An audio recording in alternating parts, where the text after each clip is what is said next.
So there's a lot of debate here at Two Buttons Deep on what is a craft beer. We've asked some very uneducated beer drinkers. Shit that gets you drunk? All right. Something that is not Budweiser. Something that, so like Milwaukee's Best, is that a craft beer? Sure. But I'm with the master now. What's your definition? Well, I would say honestly, craft beer is going to be beer which is made to be, really expressive, full of flavor. But for me personally, and I speak on behalf of Singlecut too, it's beer that's made with like a lot of honesty, and that's honesty about how it's made, where it's made, and who it's made by. But really, at the end of the day, craft beer should be intense, flavorful, and made to be the absolute best thing that you can fit into a pint glass. Do you feel like you have to defend yourself against the people who are like hardcore Budweiser or just domestic beer fans? No, not at all. I mean, whatever makes you happy makes you happy. At the end of the day, the beer is really, really important. So if you're having great conversation, you're making new friends, you're hanging out with your neighbors, I really don't care what's in your pint glass, though I would always prefer that it's a single cut beer. You just described Two Buttons Deep and you didn't even know it. Oh, That's man. actually kind of the definition of Two Buttons Deep. Oh, let's pop them. What do you know about Clifton Park and what made you guys choose upstate as a place to do your beer? Well, as a dude who lives in Astoria, Queens, which I love dearly, the thing I do know about Clifton Park is that you guys have driveways and lawns, and there are trees like everywhere. Yeah. So we're completely in love. It's like a beautiful Martian landscape for us. Everything is exciting and new.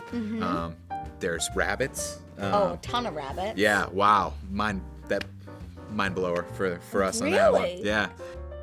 We want to know, where does upstate New York really begin?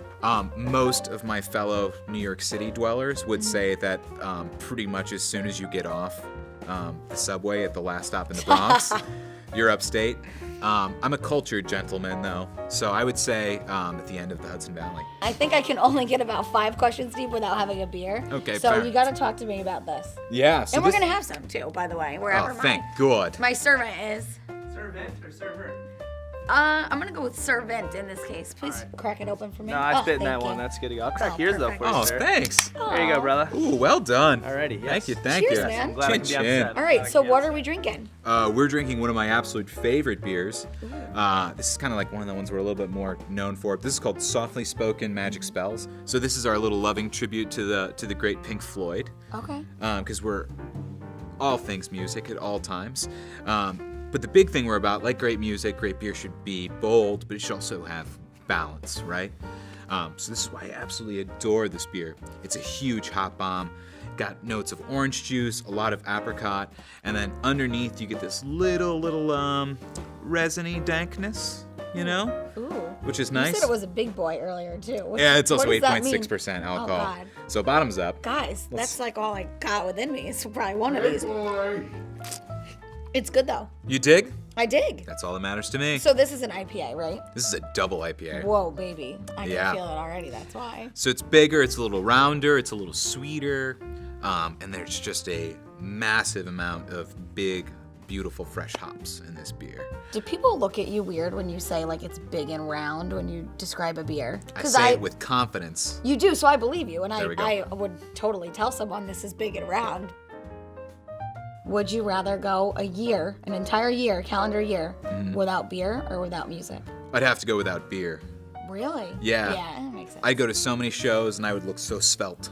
I would miss it dearly, though. I can tell you that 366th day, that would be a like- barn burner. Like inside a keg somewhere. Yeah, definitely. really I'd just be getting it done. swimming in a vat. Would sell that as a special batch. Like your own brewed beer. I know you said you don't I need to smell say as this good, but- definitively right now. Singlecut has never let anyone swim in a tank. I feel like okay. that's an important thing to just draw that But line. will they ever? They potentially? will never. But maybe. Tell me about your aesthetic, and most importantly, what's the deal with like beer guys in beards? Well, I think the real answer to beer guys having beards is that if you had a job where you never had to shave, why would you? Right. That's about it. So, as part of your life of becoming an upstater, you guys, Singlecut, is the main beer sponsor for CASK and CROSSGATES, which is happening December 1st. Yeah. Seems like a pretty legit event. We have like live music, there's heated tents, there's fire pits. Yeah. And obviously like a lot of beer. There's not just a lot of beer, there's a lot of beer in the coolest format, which I'm really excited about, which is cask ale. Cask ale is awesome. So this is like kind of like the original style of service for beer. And basically all it is that instead of being in a keg, which is being pressurized with CO2 and being kept really, really cold, and that's what makes the beer come out through the faucet and everybody loves it, it's delicious. Cask ale is conditioned in the cask. So the beer goes in, and then the yeast, which is the magic little critter which makes all the alcohol that we get to consume as people, they're still active and running around in there. So when they make the alcohol, one of the other things that they make is carbon dioxide, which is where we get all of our bubbles from. So in a cask, it's sealed up with just a little bit of sugar and a little bit of yeast in there. So they make all that CO2 in there, and then that's what naturally carbonates the beer inside the cask.